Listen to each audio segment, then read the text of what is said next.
Morning mga ka-bro. Ito, nabuo ko na yung aking bagong project. Yan. Mahina yung solar panel voltage natin. Ang ating battery, 13.4. Kasi bumagyo. Kaya pinasok ko muna dito ang solar panel. Ito. Nilagyan ko na rin siya ng switch. Tapos may voltmeter na rin. May built-in USB. Yan. So temporary, nagkabit muna ako dito ng load. Yung fan.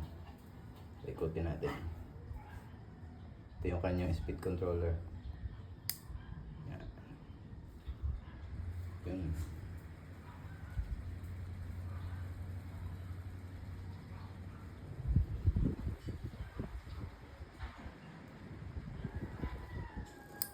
Ginamit kong battery dito ay LiPo4 battery na 60 ampere hour. Yung S168. Yan, nasa loob.